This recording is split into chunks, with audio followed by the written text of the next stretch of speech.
Bismillahirrahmanirrahim. Assalamualaikum warahmatullahi wabarakatuh. Selamat malam rekan-rekan. Halo, gimana kabarnya?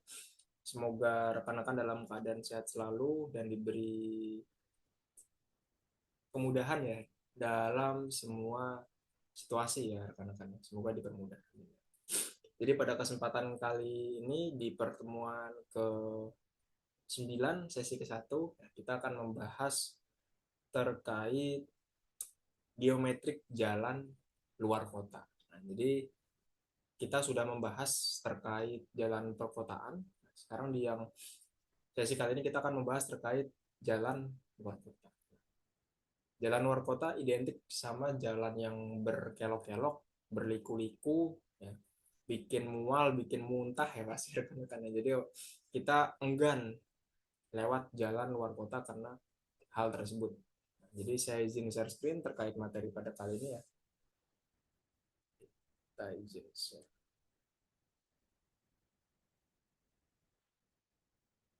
Oke, dengan mengucap bismillah kita mulai. Jadi selama 40 sampai 50 menit ke depan kita akan bahas secara spesifik terkait geometrik jalan luar kota atau notasinya adalah JLK. Kita slideshow. Oke,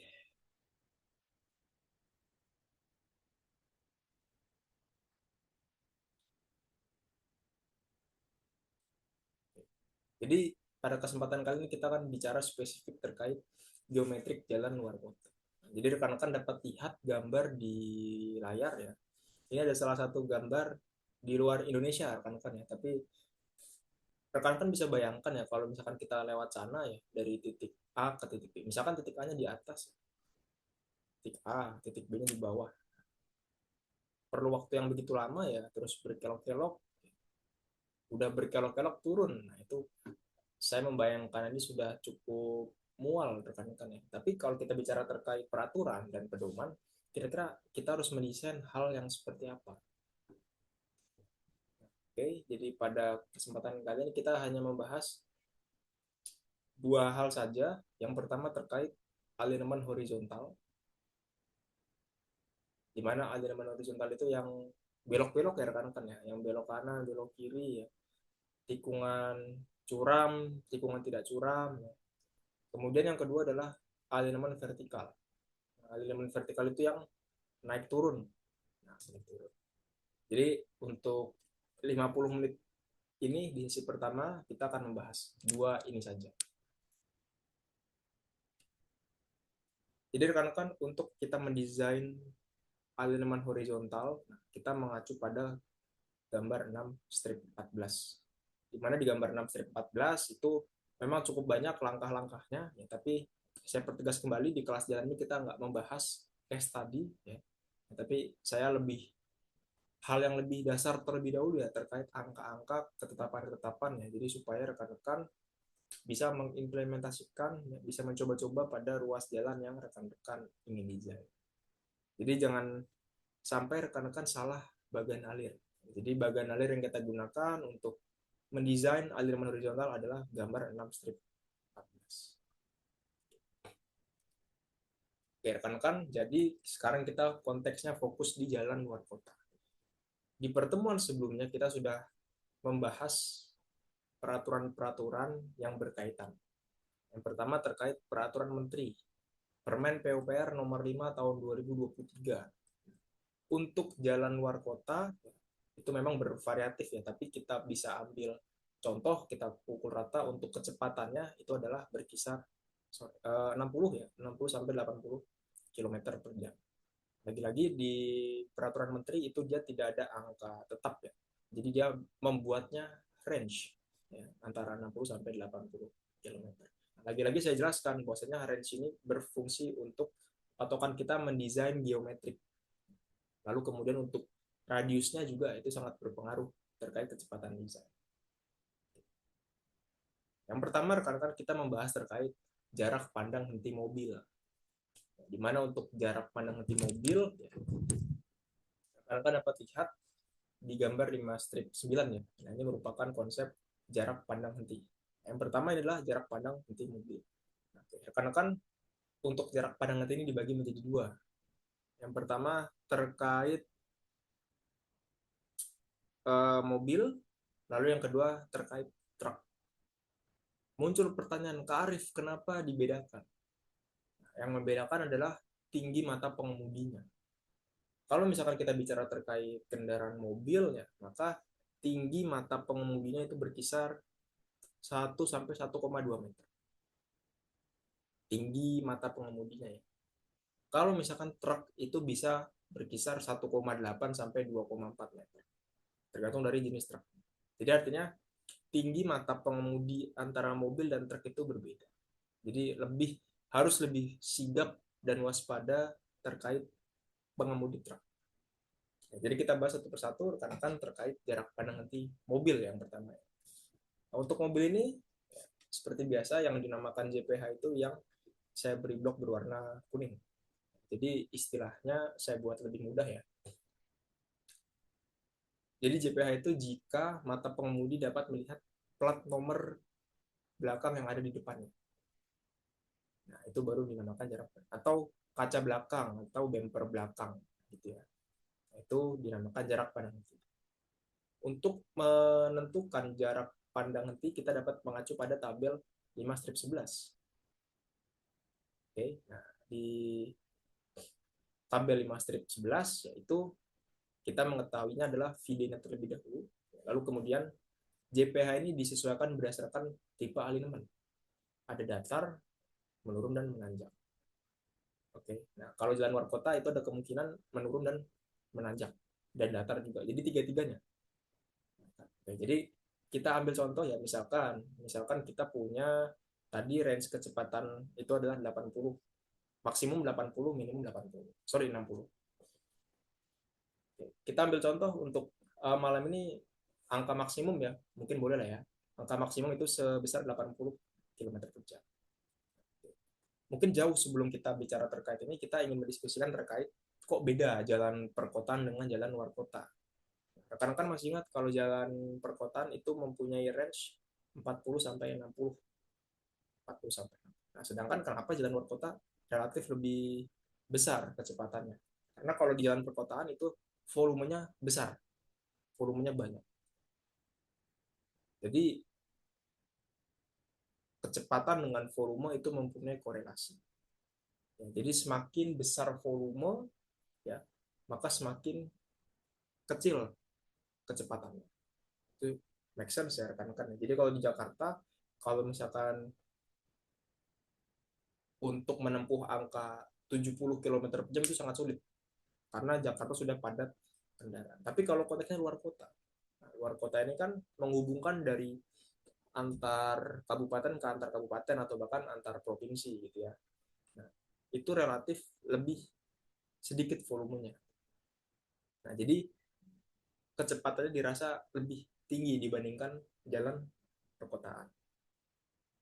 Jadi kata kuncinya kenapa kecepatannya bisa berbeda adalah di volume. Tentunya volume jalan perkotaan dengan volume jalan luar kota itu lebih tinggi volume di jalan perkotaan. Jadi rekan-rekan udah kebayang ya kenapa range kecepatannya dibuat berbeda. Oke rekan-rekan, saya harap rekan-rekan sudah mengerti. Jadi saya coba lanjutkan ya rekan-rekan. Tadi kita punya range 60 sampai 80 ya. Untuk malam ini kita coba pakai angka yang maksimum 80 km per jam. 80 km per jam ya, VD-nya. Oke. Kemudian kita lihat ya jika kalau datar ya, datar itu maka JPH-nya adalah 130 meter. Kemudian jika saat menurun ya itu maka berkisar 140 sampai 160. Nah, jika sedang menanjak yaitu maka kecepatannya 126 sampai 116. Nah, jadi disesuaikan berdasarkan kelandaiannya. Apakah 3, apakah 6 atau 9. Kemudian kita bicara terkait JPH truk. Nah, ini yang membedakan ya. Nah, kalau truk ini yang tadi saya bilang ya, tinggi mata pengemudinya berbeda. Tinggi mata pengemudinya itu berkisar 2,4 meter. Jadi artinya tatapan pengemudi itu pasti ke bawah karena Kalau misalkan di depannya mobil, ya pasti tinggi objeknya lebih rendah. Apalagi kalau misalkan mobilnya mobil sedan ya. Nah, itu pasti pengemudinya harus melihat ke bawah. Nah, untuk JPH truk kita dapat mengacu ke tabel 5 strip 12. Nah, jadi intinya rekan-rekan untuk JPH baik truk atau mobil itu punya tabel yang kita ambil contoh ya, misalkan untuk VD tadi 80. Saat posisi JPH normal ya itu adalah 142 meter. Pada saat turunan itu bervariasi antara 153 sampai 162. Kemudian untuk yang tanjakan berkisar antara 130 sampai 122. Jadi intinya mempunyai range antara 120-an sampai 140. Itu yang pertama rekan-rekan terkait jarak pandang henti atau notasinya adalah JPH. Selanjutnya adalah jarak pandang mendahului. Nah, di jalan luar kota itu sudah dipastikan jalannya tanpa median. Nah, jadi untuk membayangkannya rekan-rekan dapat dilihat di gambar 5 strip 11. Nah, di gambar 5 strip 11 saya punya permisalan ya, misalkan ini ada jalur ya arah ke satu dan arah kedua. Nah, misalkan A ya, ada mobil A. Misalkan mobil A ini buru-buru banget pengen cepat-cepat nyampe karena ada urusan mendesak. Tapi kemudian di depannya ada mobil C. Mobil C ini jalannya lama gitu ya, disalip-salip susah gitu. Artinya untuk melewati mobil C kita harus menyalip. Di saat mobil A menyalip ya, kebetulan di arah kedua arah sebaliknya itu ada mobil B. Nah, artinya apa? Artinya mobil A ini dia harus punya yang namanya jarak pandang mendahului. Jadi jarak dari as tengah mobil sampai ke as tengah mobil arah sebaliknya. Jadi lagi-lagi skill sopir sangat berguna di sini ya. Jadi memang timingnya harus pas. Lagi-lagi kita dapat lihat ya disesuaikan berdasarkan VD atau kecepatan desain. Di sini VD-nya adalah kita ambil contoh ya tadi ya maksimumnya 80 km per jam. Jadi untuk kecepatan 80 km per jam itu jarak pandang mendahului harusnya adalah 540 meter. Nah, jadi rekan-rekan jarak-jarak ini merupakan jarak-jarak yang disarankan atau jarak aman. Oke, jadi minimal 540 meter baru boleh menyalip seperti ini. Karena kalau misalkan kurang, ya, kemungkinan ada terjadi kecelakaan adu banteng ya rekan-rekan. Jadi memang sangat. Lalu kemudian selanjutnya ada jarak pandang aman. Jadi muncul pertanyaan, jadi kalau misalkan jarak pandang aman itu yang ideal tuh berapa meter sih antara mobil kita sama mobil yang ada di depannya? Ya. Jarak pandang aman atau notasinya JPA itu ditentukan berdasarkan tabel 5 strip 15. Di tabel 5 strip 15 selain ada VD tadi, jarak pandang aman ternyata disesuaikan berdasarkan manuver. Di sini ada manuver tipe A sampai manuver tipe B. Nah, rekan-rekan dapat dilihat ya di antara 5 kategori ini ya, biasanya kita menggunakan manuver tipe A, yaitu berhenti di jalan antar kota dengan waktu sekitar 3 detik. Misalkan untuk contoh kita tadi punya data VD kita adalah 80 km per jam. Nah, berarti untuk jarak pandang aman ya rekan-rekan. Jadi harusnya adalah 140 meter. Ini adalah jarak pandang aman minimal. Jadi artinya kalau misalkan kita di bawah 140 artinya sangat berbahaya. Jadi ada kemungkinan terjadi kecelakaannya timbulnya lebih besar. Oke, rekan-rekan. Nah, jadi kita sudah mengetahui terkait 3 jenis jarak pandang. Ada JPH, jarak pandang henti, lalu kemudian jarak pandang mendahului JPM, dan yang terakhir adalah jarak pandang. Oke, kebayang rekan-rekan ya. Selanjutnya kita akan membahas terkait ruang bebas tikungan. Di ruang bebas tikungan ini kita dapat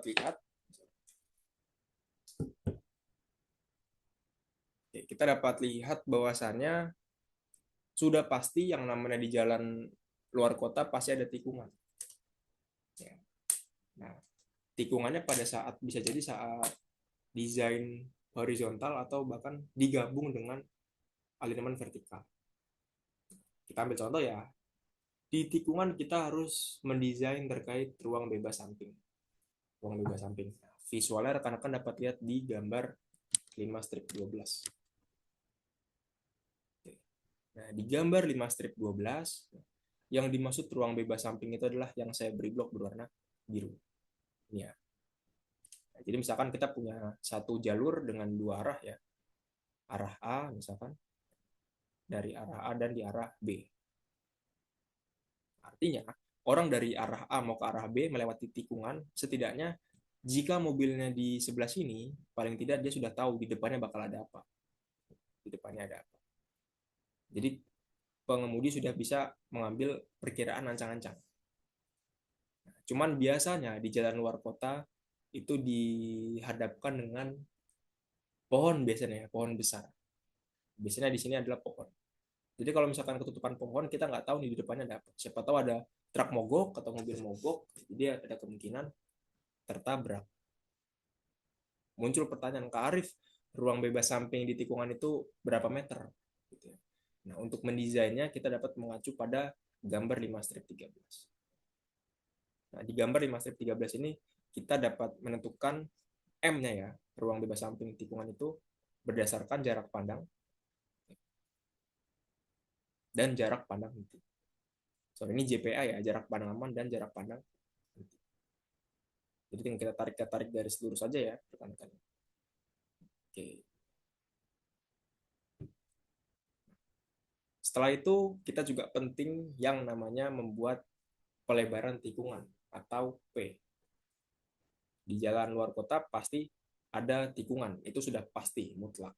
Beda hal dengan perkotaan. Perkotaan itu cenderung lurus, maka dari itu pelebaran tikungan ini adalah pembedanya dari materi sebelumnya. Jadi pelebaran tikungan itu hanya ada di jalan luar kota. Yang dimaksud pelebaran tikungan atau P, rekan-rekan dapat lihat gambar yang saya beli brok berwarna hijau. Jadi ini merupakan jalur pada umumnya, ya, tapi saat belok di radiusnya ya, ini radius, ini harus dibuat lebih lebar. Tujuannya supaya jika ada truk besar itu kemudian dapat menyesuaikan sehingga kendaraannya tidak keluar dari lajur yang sudah ditetapkan. Muncul pertanyaan, Kak Arif, pelebaran tikungan yang harusnya dilaksanakan itu adalah berapa meter? Nah, kita dapat lihat pada tabel 5-43. Lagi-lagi di sini kita didapatkan data berdasarkan radius. Rekan kan tadi kita belum bicara terkait radius ya. Jadi biasanya untuk pelebaran itu bervariasi. Tapi paling tidak maksimal hanya selebar 1,5 meter. Jadi memang nggak begitu lebar, tapi tentunya pelebaran tikungan tersebut sangat mempengaruhi kinerja dari kendaraan besar jika lewat situ.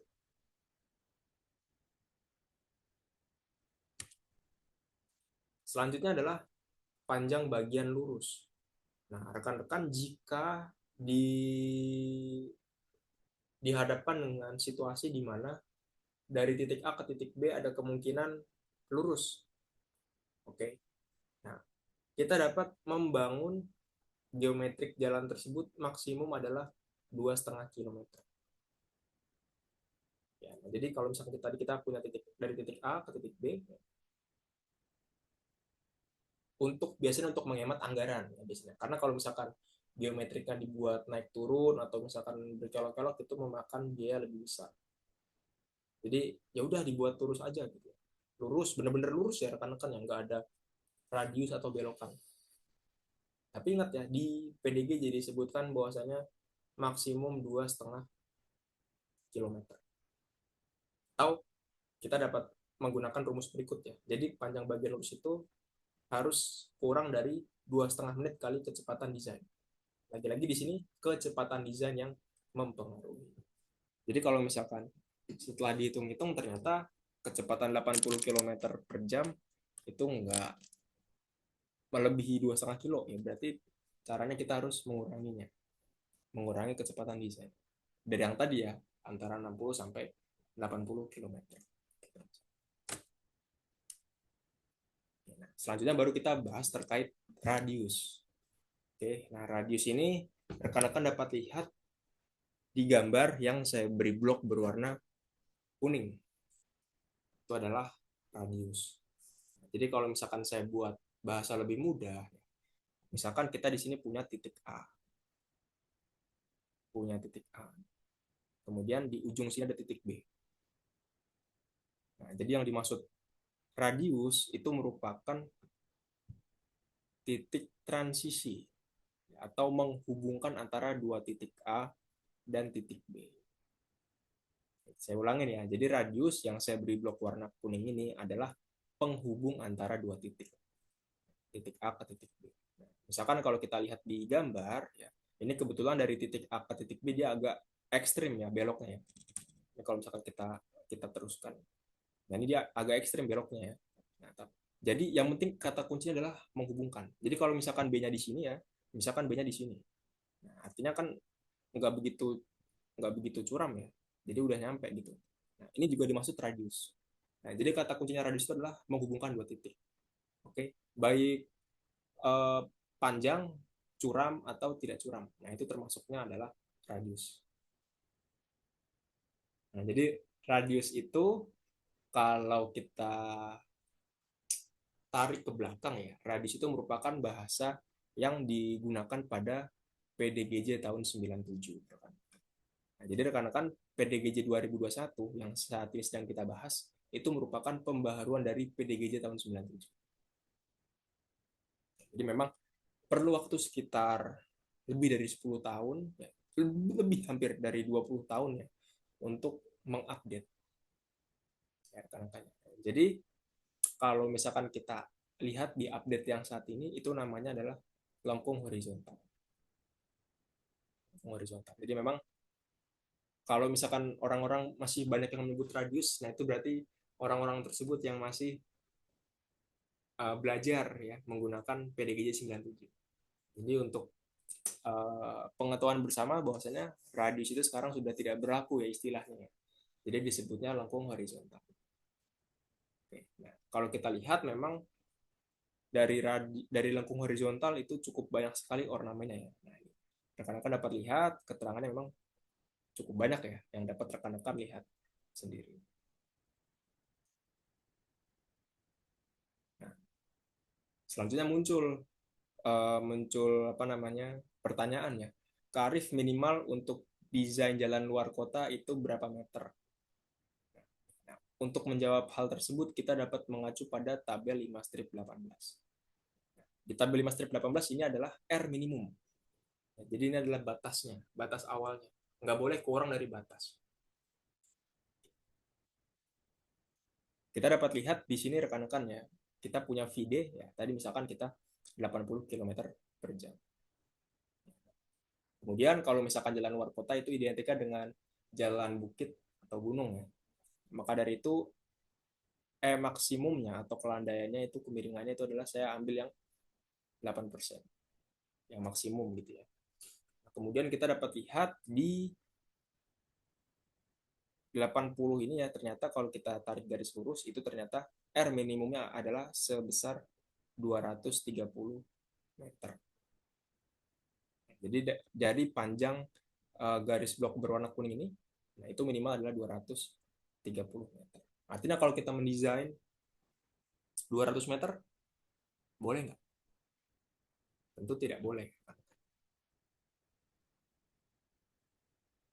Salah satu caranya gimana Kak Arif?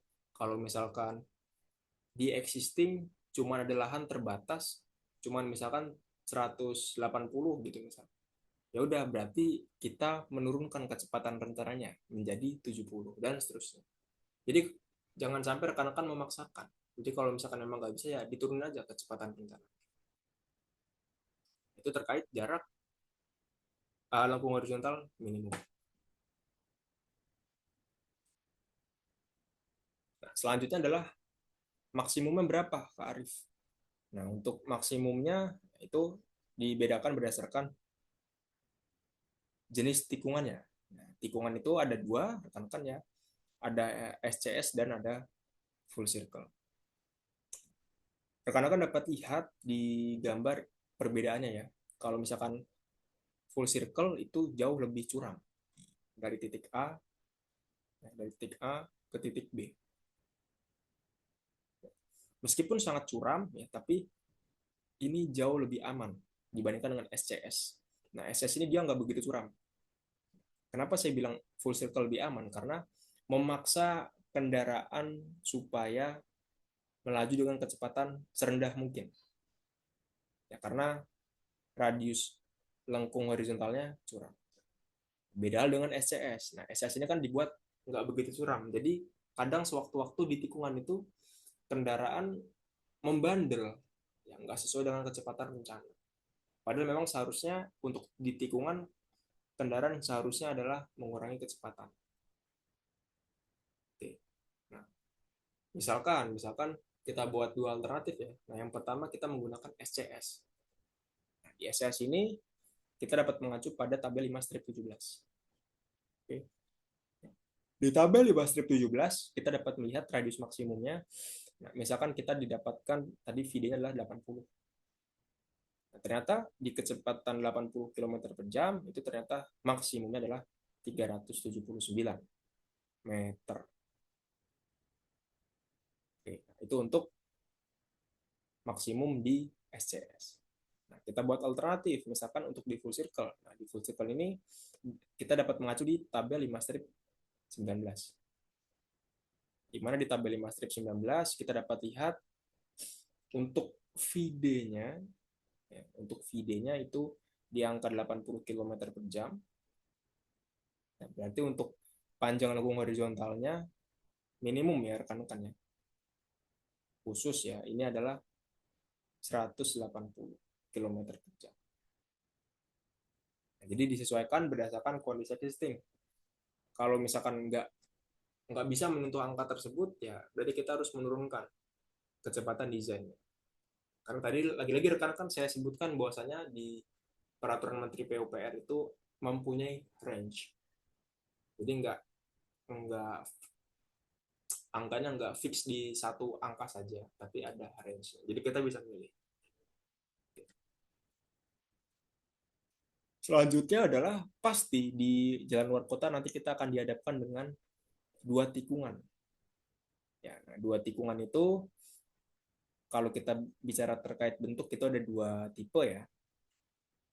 Yang pertama adalah yang bentuknya U. Nah, dan yang kedua jika bentuknya S. Nah, jadi ada dua pilihan, mau yang U atau yang S.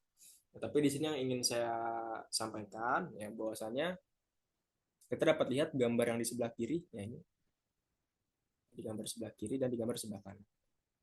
Intinya adalah kalau misalkan kita ingin mendesain antara dua tikungan, panjang R1 ya yang saya beri blok berwarna kuning ya, itu harus lebih panjang daripada R2-nya.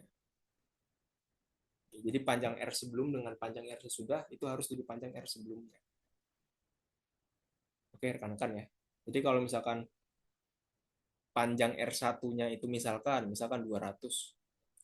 Ya, artinya kalau kita mendesain R2 ya itu paling tidak 190 gitu misalnya. Nah, ini diperbolehkan.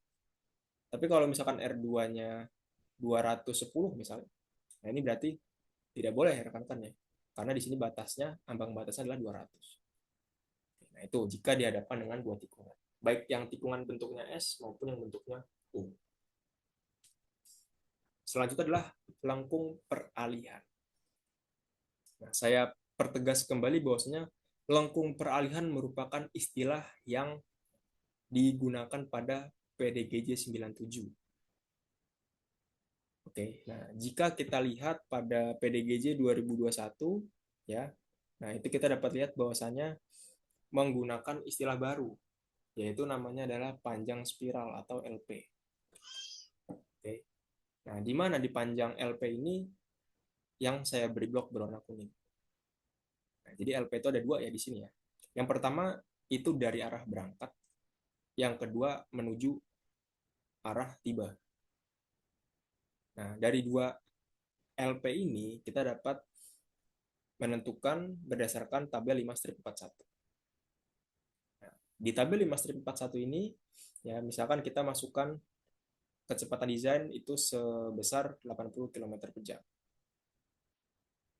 Berarti panjang spiral atau LP yang dikehendaki ya itu adalah 44 meter pada masing-masing LP ya. Jadi kalau di satu tikungan itu ada 2 LP, ya. LP yang dari arah berangkat sama LP yang menuju arah tiba. Berarti kalau misalkan 44 kali 2, ini kalau digabung sudah 88 meter. Jadi intinya panjang LP ini termasuk bagian dari panjang lengkung horizontal. Oke, rekan-rekan. Nah, ini tadi ya, tadi kita sudah bahas secara garis besar ya bahwasanya di tikungan itu ada 2 jenis, yaitu adalah yang full circle pertama ya. Jadi full circle itu digunakan pada tikungan yang punya jari-jari kecil dan sudut tangan yang relatif besar. Ini ya rekan-rekan ya. Jadi kalau misalkan ada di existing ada titik A, kemudian ada titik B, ya. Nah seharusnya kan tinggal tarik lurus aja gitu ya, mudahnya seperti itu. Tapi kan tidak semudah itu juga. Siapa tahu di tengahnya ada bukit, atau misalkan ada bangunan, atau misalkan ada hal-hal lain, ya, yang mau nggak mau harus dibelokin. Padahal jaraknya sedekat gitu ya. Nah sehingga menyebabkan sudutnya besar. Nah, oke. Okay. Jadi jari-jarinya kecil, ya panjangnya pendek, ya, tapi sudutnya besar. Nah, kalau misalkan kita bedah ya untuk mengetahui koordinat tepatnya kita dapat melakukan perhitungan berikutnya. Nah, tapi ini batasan untuk kelas BTEC chip yang basic dan premium ya. Jadi untuk kelas jalan kita tidak sampai di tahap perhitungan. Jadi ini adalah rumus-rumusnya yang dapat digunakan bagi rekan-rekan untuk mencoba-coba ya rekan-rekan. Kemudian adalah SCS. Nah, SCS ini adalah spiral circle spiral. Berarti penggunaan SCS ini adalah kebalikannya. Kebalikan dari full circle ya rekan-rekan. Jadi kalau kalau SCS ini dia tidak curam. Dari A sampai S sampai titik B ya. Itu jaraknya panjang, jadi sehingga tidak membutuhkan radius yang pendek ya rekan-rekan ya. Jadi kalau misalkan rekan-rekan mau lihat, sebenarnya perhitungan yang lebih rumit adalah perhitungan yang SCS. Karena hampir ada 10 item. Nah, ini adalah rumus-rumusnya rekan-rekan. Lalu kemudian muncul pertanyaan, bagaimana sih Kak Arif cara menentukan jenis tikungan? Kalau kita mengacu pada PDGJ, ya, nah, kita dapat lihat bahwasannya tipe yang diprioritaskan pertama yaitu adalah full circle, ya, dan kemudian adalah SCS. Oke, nah rekan-rekan ingat ya di sini ada kata-kata diprioritaskan. Jadi kalau misalkan ada 2 kemungkinan mau pilih SCS atau full circle, yang paling diutamakan adalah full circle. Nah, kenapa? Karena tadi saya bilang di slide berikutnya ya. Nah, misalkan kita tadi punya titik A ke titik B, ya, tapi jaraknya sebenarnya tuh nggak panjang-panjang amat gitu ya. Tapi karena di tengahnya ada halangan ya, misalkan gunung atau bukit, jadi mau nggak mau harus dibelokin. Nah, tapi tentunya radiusnya panjang ya, gitu. Nah, sehingga menyebabkan sudutnya besar. Jadi otomatis orang yang dari A ke B itu dia akan melalui tikungan yang curam. Nah, sehingga mau nggak mau kendaraan tersebut akan menurunkan kecepatan. Jadi sehingga lebih aman kalau tikungan full circle dibandingkan dengan SCS. Nah, SCS itu kan dia nggak curam, ya tikungannya nggak curam. Nah, jadi orang-orang kadang bandel di situ. Yang harusnya menurunkan kecepatan karena nggak begitu curam, jadi kecepatannya sama atau bahkan melebihi batas. Nah, kemudian yang di poin B, jika kondisi panjang minimum tidak bisa diperoleh, kita harus menurunkan kecepatan desain. Nah, yang tadi saya bilang, di kecepatan desain berdasarkan permen itu dibuatlah range. Ya, rekan-rekan masih ingat jalan luar kota itu range-nya 60 sampai 80.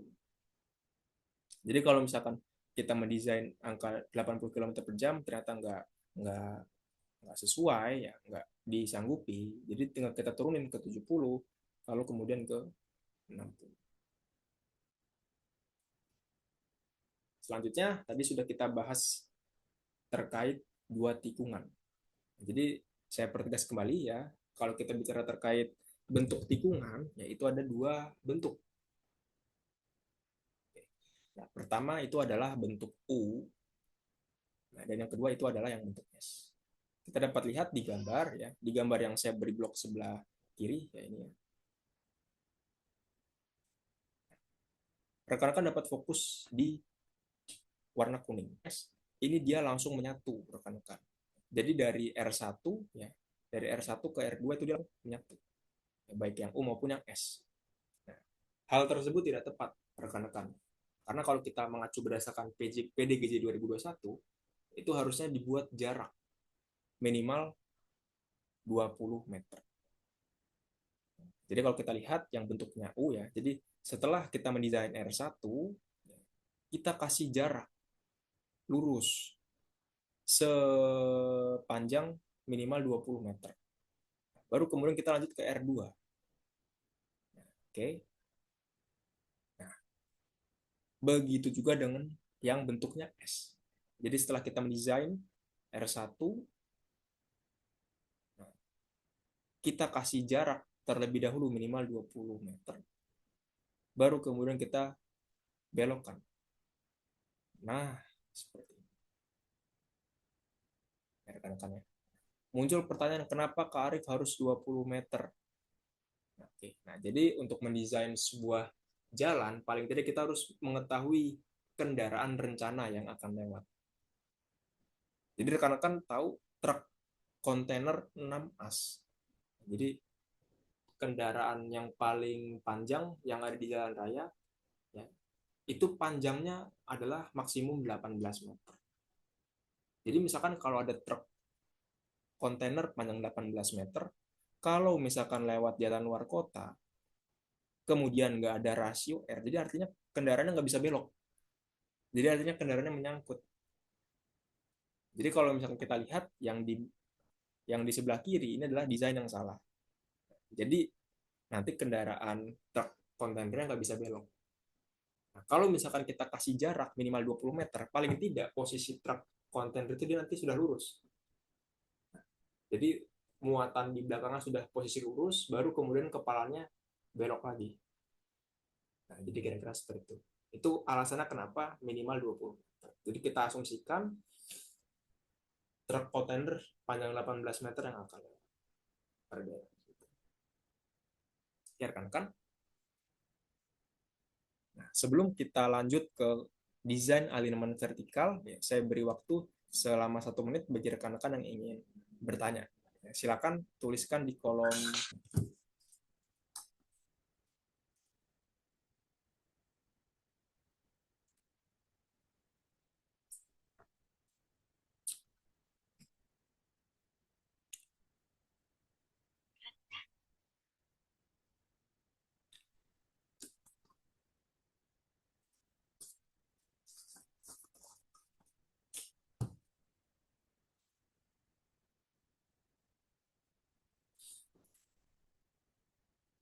Oke, kita lihat.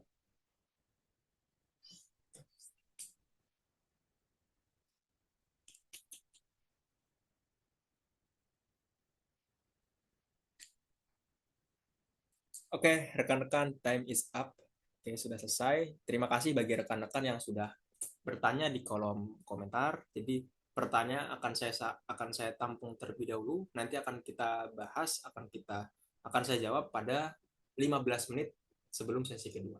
Jadi terima kasih pertanyaannya. Akan saya lanjut pada pembahasan terakhir, yaitu adalah desain alignment vertikal. Jadi tadi kita sudah membahas terkait tikungan ya intinya. Kalau alignment horizontal itu adalah tikungan belok kanan, belok kiri ya. Nah, kalau vertikal ya itu adalah tanjakan turunan. Sudah pasti kalau misalkan kita bicara jalan luar kota itu kita akan melewati tanjakan dan turunan. Kita dapat mengacu di gambar 6-15. Memang step by step-nya cukup panjang rekan-rekan ya, dari mulai sampai. Saya pertegas kembali ya, untuk di kelas ini kita nggak membahas step by step perhitungan seperti kelas transport. Jadi hal yang paling penting adalah kita harus paham terkait angka-angkanya. Angka-angka yang kita gunakan itu berapa sih gitu ya, atau parameter-parameter apa aja sih yang harus kita gunakan. Itu yang lebih penting rekan-rekan. Kalau misalkan mendesain mungkin saya rasa relatif lebih mudah. Ditambah sekarang kita ada BIM ya, lebih mudah. Tapi yang paling penting kita harus tahu dulu nih kita menginput angka berapa. Nah, itu yang harus kita pelajari di pedoman. Oke, rekan-rekan. Jadi yang pertama, untuk desain alignment vertikal, ternyata kita harus memperhatikan cukup banyak hal. Oke, rekan-rekan. Kalau misalkan kita mengacu di PDGJ ada sekitar 9 hal yang harus kita perhatikan.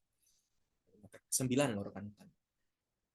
Mulai dari topografi, geoteknisnya, persimpangan existing, jalur masuk properti, overpass, underpass, akses pejalan kaki, dan pelayanan utilitas. Jadi memang cukup banyak sekali. Kalau misalkan kita visualisasikan di gambar 5-27 ya, kalau misalkan kita mendesainnya asal-asalan, ada kemungkinan skenario seperti gambar 527. Artinya kendaraannya nanti akan menyangkut. Entah di atasnya ada jembatan atau misalkan ada overpass ya. Nah itu pasti kontainernya akan menyangkut. Oke. Selanjutnya adalah muka air tanah. Nah, jadi muka air tanah ini letaknya berada di bawah tanah dasar. Jadi pastikan untuk kita mendesain aliran vertikal kita harus mempunyai tinggi minimum tanah dasar. Ya, tanah dasar di atas muka air. Jadi kalau misalkan tanah kita gali terus-menerus pasti di lapisan paling bawah nanti kita ketemu air. Nah, tapi kalau kita ingin menimbun tanah itu kita harus mengetahui muka air tanahnya. Oke. Kita dapat melihat di tabel 5 strip 45. Misalkan kalau jalan luar kota itu biasanya termasuknya adalah jalan raya atau jalan sedang. Cuman mayoritas jalan sedang. Jadi kalau jalan sedang itu minimal tinggi tanah dasar di atas muka air tanah itu adalah 60 cm. Nah, jadi ini ada air yang di paling bawah ya, misalkan ada rembusan air ya, ada air gitu ya. Nah, berarti kita baru boleh menimbun tanah dasar itu harus mempunyai jarak 60 meter, 60 cm. Nah, jadi kira-kira seperti itu terkait desain alignment vertikal muka air tanah.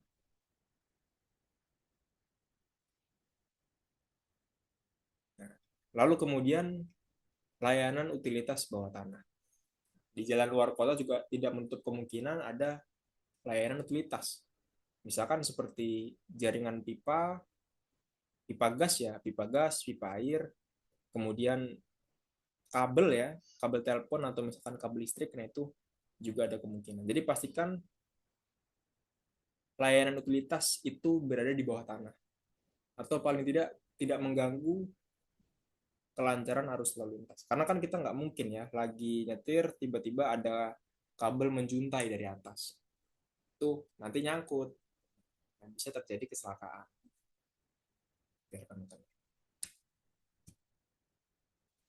Selanjutnya kita bahas terkait kelandaian memanjang.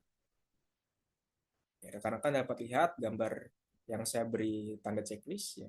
Nah, di sini yang dimaksud kelandaian memanjang ini adalah sudut alfanya. Ya, jadi kita punya dua titik ya, titik A sama titik B. Titik A-nya ini di bawah, titik B-nya di atas. Nah, jadi kita tarik garis lurus ya, supaya bisa terhubung mobilnya mau ke atas. Nah, kemudian membentuklah sudut. Ya, nah, kalau kita lihat di tabel 57, 547 ini adalah kelandaian minimumnya. Nah, jadi kalau misalkan kita lihat kelandaian minimumnya itu berkisar antara 0,5 sampai 1% kelandaian. Oke, di tabel 547 ini adalah angka minimum. Kalau kita lihat di tabel 548 ini adalah kelandaian maksimumnya. Oke, kelandaian maksimum. Jadi kalau kita misalkan jalan luar kota itu biasanya masuknya ke jalan sedang, kita ambil angka maksimum di medan gunung. Biasanya di medan gunung ini adalah 10%. Jadi kelandaiannya adalah 10%.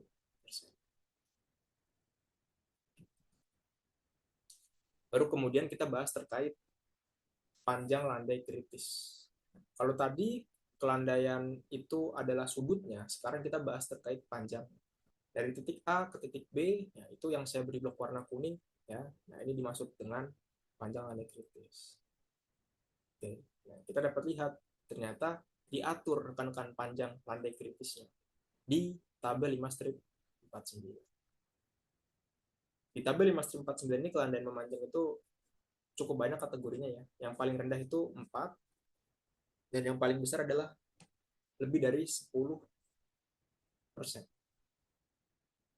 Nah, biasanya karena ini jalan luar kota biasanya lebih dari 10% biasanya. Ternyata panjang kelandaian kritis itu adalah 200 meter. Jadi ini adalah jarak panjang yang dikehendaki ya. Jadi kalau misalkan kurang ya bisa-bisa aja, cuman tanggung sendiri konsekuensinya. Berarti kalau misalkan kita lihat ya di sini contohnya, ini kita ada titik A, kemudian di atasnya ada titik B. Nah, berarti kalau kita punya kelandaian lebih dari 10%, berarti panjangnya harus 200. Jadi artinya semakin curam ya Pak, semakin landai, semakin menanjak itu harus didesain sependek mungkin. Karena bayangin kalau titik A ke titik B menanjak kemudian panjangnya 600 meter. Nah, itu artinya menyiksa kendaraannya, nggak nyampe-nyampe, kasihan. Mungkin kalau misalkan kita perspektif sebagai pengendara motor ya nggak masalah, atau mobil penumpang. Tapi kita bayangkan kalau misalkan truk besar, ya, udah nanjak, terus panjang, nah itu kasihan kendaraan. Jadi semakin semakin menanjak ya suatu aliran maka semakin pendek panjang kelandaian kritisnya. Kan? Selanjutnya kalau kita bicara terkait aliran vertikal, ada komponen lain yaitu adalah lengkung vertikal cekung. Lengkung vertikal. Nah, jadi kalau misalkan rekan-rekan dapat lihat di gambar 545, yang dimaksud lengkung vertikal cekung adalah yang saya beri blok berwarna kuning. Nah, jadi bentuknya seperti orang tersenyum ya, bentuknya U. Nah, ini panjang. Untuk mengetahui panjangnya berapa meter, ya, kita dapat melihat pada gambar 5 strip 45. Ya, kan? Nah, untuk mengetahui panjangnya berapa, kita dapat menentukan berdasarkan VD-nya. Nah, VD-nya kita misalkan punya tadi adalah 80 ya. Kita lihat 80 di sebelah mana gitu. Misalkan 80 di sebelah sini ya. 80 nah di sini. Kemudian kita dapat lihat di sini adalah panjang lengkung vertikalnya. Kemudian kita dapat melihat di sini adalah kemiringannya. Kemiringannya tadi misalkan 10 ya, 10%. Berarti tinggal kita tarik lurus saja. Dari 10 ini kita tarik lurus ke kanan sampai mentok ke garis yang menyentuh 80. Nah, kita tarik ke bawah. Nah, sehingga panjang lengkung vertikalnya itu adalah 300 meter. Jadi panjang yang saya beri blok warna kuning ini adalah 300 meter. Selanjutnya adalah panjang vertikal cembung. Jadi kalau cekung tadi bentuknya U, kalau cempung bentuknya N. Ya, ini adalah panjangnya yang saya beri blok berwarna kuning ya. Untuk mengetahui panjangnya, kita dapat mengacu ke gambar 543. Jadi berbeda dengan cekung ya. Jadi pastikan rekan-rekan tidak salah pilih gambar. Kalau cembung di gambar 543. Masih sama prinsipnya, kita harus mengetahui terkait VD kita berapa. Kita kan misalkan VD-nya 80 ya. Berarti garis bantunya adalah ini. Kemudian kita perlu tahu kemiringannya. Kemiringannya misalkan 10% gitu kan. Nah, kalau 10% berarti tinggal kita tarik garis. Kita tarik garis, kita tarik ke bawah. Jadi kalau kita lihat di sini hasilnya adalah sekitar 220 meter. Sehingga kita dapat kesimpulan bahwasannya panjang lengkung vertikal cembung itu lebih besar daripada cekung. Kalau kita lihat di sini tadi cekung itu berkisar 300. Nah, kalau misalkan cembung ya yang bentuknya N itu lebih pendek. Ini berkisar 220. Itu kesimpulan yang dapat kita sampaikan.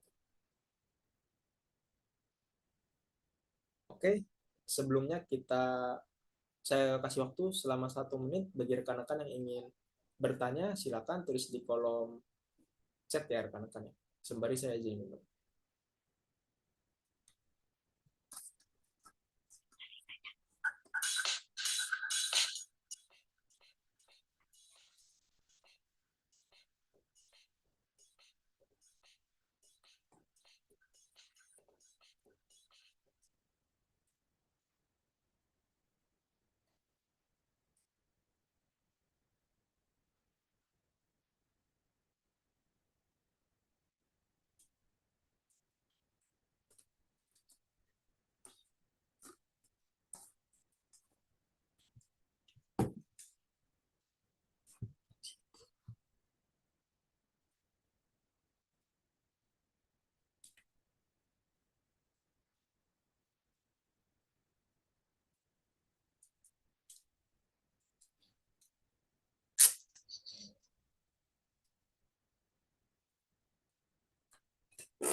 Oke, time is up rekan-rekan. Terima kasih bagi rekan-rekan yang sudah bertanya. Saya tampung pertanyaannya dan akan saya jawab 15 menit sebelum sesi kedua nantinya. Oke, dari saya cukup sekian untuk pertemuan ke-9 sesi ke-1. Terima kasih, mohon maaf apabila ada salah kata dan penyampaian. Saya akhiri, terima kasih. Wassalamualaikum warahmatullahi wabarakatuh. Sampai ketemu di sesi berikutnya.